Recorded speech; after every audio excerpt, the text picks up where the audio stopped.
What is going on, everybody? Welcome back to another episode of Hutch Coming in Clutch. I'm your host, Hutch Brown, and today we've got a fantastic show. We are looking at every NFL team's biggest training camp headline. It's going to be kind of rapid fire, running through every single NFL team, talking about their biggest pieces of news coming out of training camp right now. We've got a lot of fun stuff in this show, Doc. Today, we're going to go alphabetically through every NFL team. One thing before I get into the show, you can see my face is a little busted. I got some red on my face. My eyes this one's a little puffy.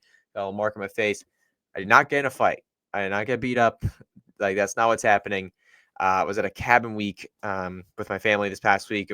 It resulted in me missing last week's episode, which I posted about on socials. But what happened was there was probably some poison I ran into, and it has infected my whole body. My face is all a little busted. It's gotten my eyes. You see, it's made my eye a little puffy. My legs, my chest. Like, it's spread to a lot of places on me. So I'm kind of working through that right now. Went to the doctor the other day. Got some medicine right now for the next few days. Hopefully that'll push it out of my body. But that's what I've been dealing with the last few days. So did not get beat up, but I do look busted. I got some poison on me. But anyways, we got a fun show today. Before I get into it, please follow me on Twitter at HutchersonB_FF. Make sure you follow me on Blue Sky over there as well. Make sure you check out this podcast wherever you're listening and subscribe. Apple, Spotify, on YouTube, so you'll be notified every single time an episode does drop. So let's just jump into the show. We're going to start with the Arizona Cardinals. What is the biggest headline coming out of Arizona Cardinals training camp right now? And it has been all about fourth overall pick of the 2024 NFL Draft, Marvin Harrison Jr. He is looking good. Not only did he bulk up from 209 to 220 pounds, making him look jacked, a lot stronger compared to last year, but he's been used in different areas of the field, been making some great highlight plays. He's been the clear-cut wide receiver one of the offense, and it seems like he's taken that next step. Now, obviously, this was expected. We had to see some buzz from him. The hype train was going to be there. You know, there's a wide receiver who puts up a solid year one season as a first, as a top 5 pick in the NFL draft. Year two's coming up. You're going to see some hype. I believe in him. I have him ranked as my wide receiver 13 for this upcoming season on my Football Guys rankings. You check out footballguys.com.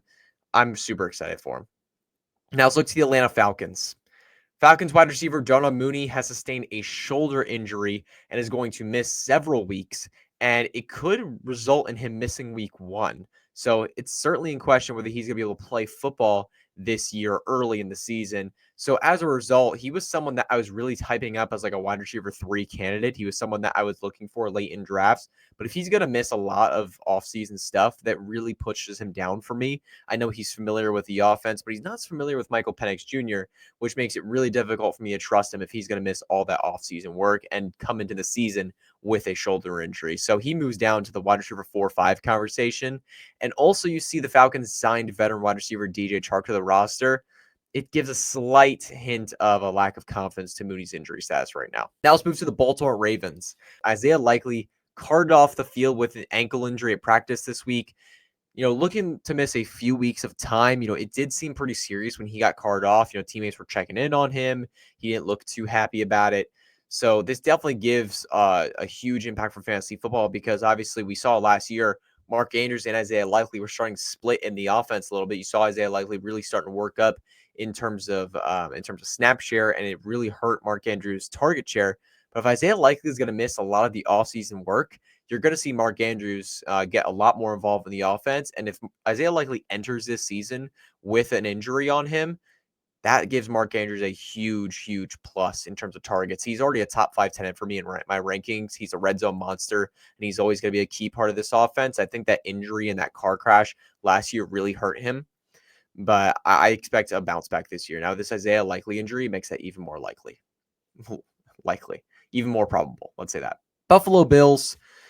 A quote from the Buffalo Bills website: after every play, I'm going to him. Josh Allen. I'm there saying, is that where you wanted me to be?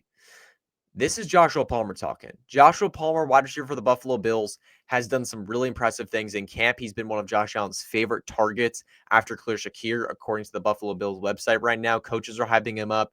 He seems like he really wants to get involved in this offense. He was great at filling in Los Angeles over the last couple of seasons. When there was an injury, when someone went down, when there was targets available, he stepped up in a big way. And especially for fantasy purposes, he was one of my favorite waiver wire guys over the last handful of years. He was someone that you could pick up, play, and get an easy, 10 to 20 points, especially if he scored a long touchdown. Like, he's just a really good player. And I think he's someone that if Keon Coleman were to not take that step forward this year, we're going to see Joshua Palmer be very involved in that offense. And given what we saw from Keon Coleman last year, I'm sorry. I just don't see it.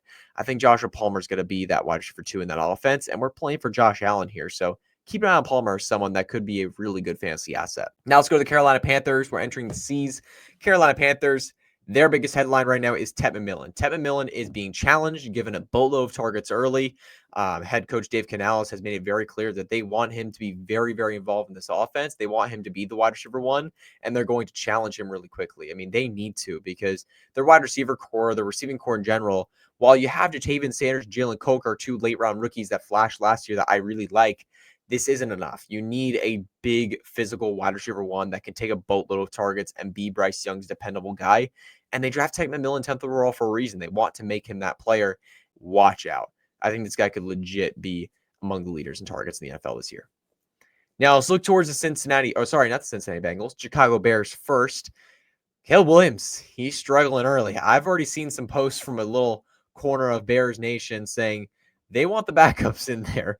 I don't get it, man. They want Tyler Bagent. They want other backups. I don't get it. This is a new offense. This is a completely new system, new receivers. We're going to see struggle early. Like, it's just normal. Now, I'm not trying to be a Caleb Williams apologist, because he struggled last year. He wasn't great. The offense and the system around him and the multiple coaches coming in, it all wasn't good. But he also did not help himself. There were plenty of times where he could have played better, could have made better plays, could have made better decisions. And we're already seeing struggle early in camp. That's definitely a concern. Now, if these reports start to wear away and we start to see more highlights of Caleb Williams, start to see more good things, that's going to be a great sign. But if you continue to see all of training camp that he is struggling, that's not good. It's definitely gonna move him down my rankings a couple notches. But I have him ranked confidently as a top 8 quarterback right now, and I don't see him moving from there unless we see some really bad reports or an injury. Now, Cincinnati Bengals. This one happened today on recording, Wednesday, July 30th. Zach Moss got released. So Taj Brooks is the clear-cut RB2 on this team now. There's nobody else really competing for it. I mean, Khalil Herbert, maybe.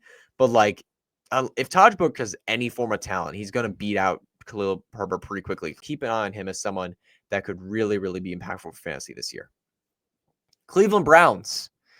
There's Browns management right now blaming others for the pick of Shedeur Sanders. Shedeur Sanders has gotten in legal trouble. He has apparently been, not great for the team so far in training camp. He's been working with the third team most of the time. He's probably on the fringe of getting cut from this roster. It just really, it really confuses me when people are like, oh, that they're going to start with Joe Flacco, then Shedeur Sanders might be able to work as a starter. Like, I don't get that at all. They have Kenny Pickett, who I know this is like saying this sounds silly, but he just won a Super Bowl. And he was a very solid backup for Jalen Hurts. Like, that guy is probably staying on the roster, and he was a former first-round pick. You have Joe Flacco, who is going to help you win games. No ifs or buts about that. He's a good quarterback. He's a good, stable presence in the offense. He's likely the most talented quarterback on that roster. And then you have Dylan Gabriel, a day 2 pick. You're not cutting him. That's 3 quarterbacks that are going to be really hard to cut from the roster, and I have not seen an NFL team in a while keep 4 quarterbacks on their active roster, meaning that Shedeur Sanders is really in trouble, like real trouble. I don't know if he makes this roster. If he continues to act this way and continues to cause division in the Browns management, I don't see him making the roster. He was a 6th round or 5th round pick. Like, the Browns would have no problem cutting him. I know he was a big name heading into the draft, but the Browns could have no problem cutting him. There's no investment. And then also another piece, Quinshon Judkins, legal trouble here with Quinshon Judkins, and we have to keep an eye on it for a potential suspension. Dallas Cowboys. Javonte Williams has been the clear RB1, making some great plays. This is huge. I mean, he saw 70-plus targets last year in Denver with Bo Nix in this offense, and he was okay for fantasy at times. But new team, complete refresh, multiple years removed from that disastrous knee injury. I think this could be a good refresh for Javonte Williams, who's still only just 25 years of age. He's still very, very young. Like, I hate to say it, I think he could actually be good. I think this kid actually bounce back and go back to what we saw in his first year and second year in the league, where he was actually like doing stuff. I want to see that from him. And also on the Dallas Cowboys, Jake Ferguson got a nice bag of money. Great to see that for him. He's probably the third fiddle in this offense behind George Pickens and CeeDee Lamb. But if this offense is passing enough, which is probably going to have to, given their defense has some holes and given the fact that their running game is definitely questionable. I know I just hyped up Javonte Williams, but their running game is definitely questionable. Their offensive line is questionable. You're going to see a lot of throws. And if there's enough volume going around, Jake Ferguson's going to be absolutely involved in this offense. Now let's talk about the Denver Broncos. Sean Payton has really started to hype up RJ Harvey. The RJ Harvey hype has already been very, very loud, but we've got some more. Sean Payton had a quote on RJ Harvey a couple days ago. He had a run today that was something. And we kind of just turn and look at each other. Like, that's an impressive quote. And he said there's a learning curve for a lot of these young players, Sean Payton said. And some of it happens a little quicker maybe than others. But he's doing exceptional when talking about RJ Harvey. It's huge to hear, man. Really, really good stuff coming out of Broncos camp for RJ Harvey. I haven't heard a peep about J.K. Dobbins since they signed him. Audric Estime, Jaleel McLaughlin, haven't heard a peep about them for a while. Like, all the hype has been RJ Harvey. So looking at Sean Payton's 17-year coaching career, he has not had a single running back take over 250 carries in a season. So he's just not a guy that gives a back a workhorse load. He's just never been that guy. But RJ Harvey's plenty solid as a receiver. He can work out of the backfield there. And we know Sean Payton in this Denver offense loves to evolve backs as a receiver, So if Harvey can get like anywhere around 200 carries, 150, 200 carries, and then get some receiving work, we're going to see plenty of good fantasy value here in this good Denver offense. I wouldn't be drafting him crazy aggressively. If he's going as a late RB2, that's great. That's where I have him ranked. But if he approaches top 15, I'm just out. I just simply think that's too high because we're going to see a committee here, most likely between these few backs in this offense. Now let's go to the Detroit Lions.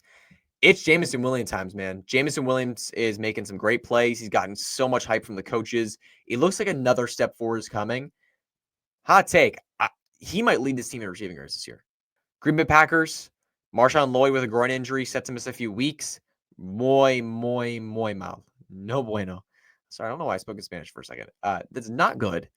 And they signed Israel Abanikanda. Not great to see from Marshawn Lloyd. People were hoping after an injury-plagued year he could bounce back this year, maybe working a little bit with Josh Jacobs, but not looking like it right now. Now let's head to the Houston Texans. Joe Mixon is set to miss weeks with an ankle injury. I don't understand how any single person alive wants to draft Joe Mixon in fantasy football right now. When you look at weeks 1 through 11 and you look at weeks 12 through 17, yards per attempt, yards to contact per attempt, breakaway run rate, and fantasy points scored, it is unbelievable the difference. Like, you could visibly see Joe Mixon on the field breaking down. And now he's dealing with an ankle injury, which has already caused headaches for fantasy managers in his career so far. He's ranked as my RB29 right now after this injury news. I am not touching him in drafts. Like, he's basically off my board. Do not draft him. I do not want him. I will take anybody else. Like, just don't give me the headache. Let someone else in your league take this headache, even at a decreased RB2 cost. I'm out. Now let's talk about the Indianapolis Colts. Anthony Richardson's playing well. Daniel Jones is also getting first team reps. Stan Schneiden recently came out, the head coach for the Colts, and said, it's neck to neck right now. And like, that's good for him to say that. But based on the highlights we've seen, the videos we've seen, the reports of camp we've seen, Anthony Richardson is outplaying Daniel Jones, and it's not very close. Anthony Richardson's doing a really good job. He's been able to work in this offense very well. Tyler Warren is getting very, very targeted, and he's also getting a lot of rushing work too. It seems like Richardson might have a chance. So I wouldn't fully give up on him yet. If you can find him dead in drafts, as a QB3 option, you might want to take that because he can throw it deep. He can run the football. If he can put a few more things together as a short passer, that dude can be an elite fantasy asset. Just last year, we were talking about as a player that could be a top 6 quarterback. People were commonly ranking him inside their top 10. I was, more back end top 10, 12, but people were ranking him pretty aggressively. And then after this 1 year of struggle, people are out. And I think it might be an overreaction because we saw Bryce Young. We've seen other quarterbacks really struggle early and then come out, maybe get some time on the bench, maybe get some time, another offseason, get healthier, and then really come and break out. And I think Anthony Richardson might be a player that could do the same. I'm not saying I fully believe because the film was rough in his first couple of years, but there's at least a chance. Training camp is showing that there's a chance for him. Now let's go to the Jacksonville Jaguars. Travis Hunter has been pretty close to 50-50 in terms of defensive and offensive snaps, drills, meetings, training camp in general, all the things. He seems 50-50. It really just is. And because of that, I'm just going to have a hard time taking him in fantasy drafts. He's someone that if you're not getting 50+% of the offensive snaps or you're getting somewhere around that, it's really hard to make this guy a consistent fantasy starter on your roster. It's most likely going to be really difficult. I have him ranked outside of my top 35 right now, and he's going, around wide receiver 30. I just don't think I can do it. I'm probably going to be lower on Travis Hunter than somebody in my draft in most leagues. Now let's head to the Kansas City Chiefs. Rashee Rice, the suspension is real. Reports have come out from Adam Schefter saying that he's likely going to face a suspension. I would expect anywhere between 3 and 6 games based on the reports we've seen so far. And Rashee Rice's absence, or not really his absence because Rice has still been at training camp, Xavier Worthy, that dude's been flashing. That dude's been really flashing. I mean, there was a route that he ran. It was just a fake in and then cut out. Gosh, nasty. Like, nasty route. Last year, I feel like he was really underrated. The finish he had to last year from week 11 onward, he was on a 17-game pace of 134 targets, 95 receptions, just under 1,000 yards, 7 touchdowns. Like, really, really solid numbers. I mean, he was getting all the short area receptions, and because of his smaller size, he wasn't able to make insane yards after the catch. But he was looked for on many deep passes. People were throwing safeties back there against the Chiefs because they know Mahomes and the deadly arm that he has. People did not want to mess with that. So I think that if you start to see more defenses come up on him to block Rashee Rice and Travis Kelce, you're going to have more opportunities for Xavier Worthy downfield. Now let's look at Las Vegas Raiders. Not much on offense to speak of them. I mean, Ashton Gentry's looking great. Los Angeles Chargers. Najee Harris suffered a freak eye injury, and his week 1 status is in serious question. I mean, most reports show that he's not fully expected to play in week 1, which means Amari Hampton, if Najee Harris is out week 1, week 2, week 3, Amari Hampton is going to have a quick opportunity to establish himself as the RB1 of the team. And if he starts off hot, Najee Harris is not winning that job back. Like, it's going to be Hampton from the start. He's moved up significantly in my rankings. He's now my RB14 or RB13. I think he's right in that top 15 conversation. He was more in that back end RB2 range, but he's moved up significantly for me with this Najee injury. Now let's go to the Los Angeles Rams. Matthew Stafford is dealing with a back injury. He's, people are, the progress is week to week. Every week they're just viewing him differently. They're trying to evaluate him week to week and going from there. I'm starting to get a little worried about him. Honestly, like if he's dealing with this into the season, obviously he's Matthew Stafford. He's played through a ton of injuries and he's been totally fine. He probably play through this too. But the fact that he's older and getting up there and has dealt with more and more injuries over his career, eventually it's going to break down on him. And I'd hate for this to be the year, but we have to at least think about that. Miami Dolphins. Not much has come out of Miami, honestly. Not much at all. The one thing I would say is that Devon Achane is the clear back in Miami. He's the clear lead guy. It doesn't seem like Wright, Gordon, or Alexander Madison are really challenging that. It doesn't seem like this is a committee. Devon Achane's the guy. And we saw Jonnu Smith leave this team. Obviously, they replaced him with Darren Waller, who's ex-retired. So if you're losing a lot of those short area targets that Jonnu Smith took up, that is not all going to go to Darren Waller, most likely. I would expect some of that to go to Devon Achane, and that is a humongous amount of receptions. So I have Devon Achane ranked pretty highly right now. He is, I believe, my RB4 right now in my rankings. I have him high. Like I'm excited for him this year, and I'm willing to take him, in that first round range of fantasy drafts. Now, Minnesota Vikings, Jordan Addison could face a suspension for his drive day incident last year that he had. It made official that NFL discipline could be coming for him. So keep an eye on that. But he's been making great plays in camp with JJ McCarthy. So if he's playing, he's going to be a really good fantasy asset. Right now, he's in that wide receiver 3 conversation for me just because we don't know what the suspension would be. But if he was not suspended, he'd be in that high wide receiver 2 conversation, like approaching top 15. I'm really, really excited about him and JJ McCarthy along with Justin Jefferson in this offense. Now, let's head to the New England Patriots. Stephon Diggs looked healthy. Trayvon Henderson is exciting as a receiver. This offense really has some juice. Like, we're looking at a really fun New England offense. Haven't heard much about Kyle Williams yet, unfortunately. That's not a great sign for a rookie that a lot of people wanted to have success. But, just keep an eye on reports. Maybe more comes out about him soon. But the point is, this offense is looking really exciting, and that's a great thing to see for Drake May and company. New Orleans Saints. Let's look at that quarterback competition because you have Spencer Rattler, you have Jake Haener, and you have Tyler Shuck, the second-round pick they took out of Louisville this year. Right now, Spencer Rattler is the clear QB1. He's been the guy getting the first-team reps. Tyler Shuck has not really gotten many at all. It seems like Spencer Rattler is the guy, and maybe they start with him and then eventually start Tyler Shuck, and then it's a disaster. I don't know, but this is just rough, man. Rough QB room. The New York Giants. Malik Neighbors is absolutely dominating. He looks better than he did in his first year, apparently, for most coaches. That's what they're saying. He's had some massive plays with Russell Wilson. He's been dominating the Giants' defense left and right.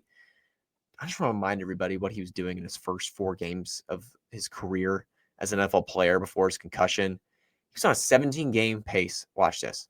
221 targets, 149 receptions, 1,641 yards, and 13 touchdowns. I mean, dude, come on. Monstrous stats. What the actual heck, man? If this is the kind of production you're talking about, and now we're talking about this guy entering a second season with an upgraded quarterback who's willing to throw it deep, man, you got a fun player here.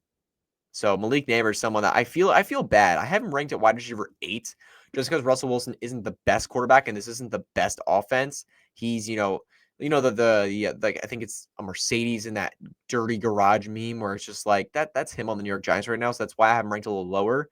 I still feel bad about it. I want to rank him higher. Philadelphia Eagles, there's really not much on this offense. I mean, it's Saquon Barkley looking great. AJ Brown, Devontae Smith look great. Jalen Hurts looks great. Everything is up to par. Everything is good here. Congratulations to Saquon Barkley and Lane Johnson making the 99 overall team. Good to see that. 2 Eagles players. Let's go, Birds.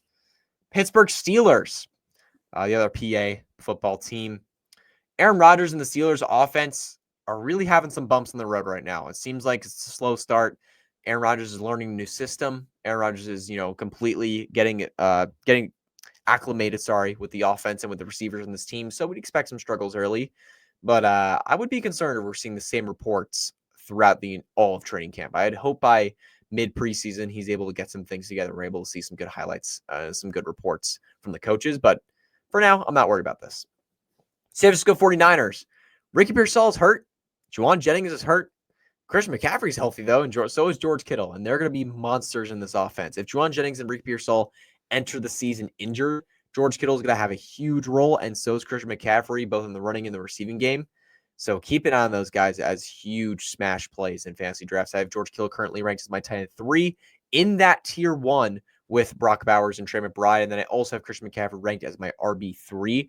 After Bijan Gibbs, happy to take Christian McCaffrey in my fantasy drafts. Now let's head to Seattle, to the Seattle Seahawks. Jalen Moreau, he is flashing on the second team. He's made some really solid throws. And there's been some small, scatters, some small reports saying that we might want to watch out for this guy starting year 1. If I were Seattle, I would not be thinking about that at all. No. I love the kid. I love Jalen Moreau. He seems excited to learn. That kid's got to learn a lot. That kid's got to do a lot of progression before he's able to start on an NFL team successfully.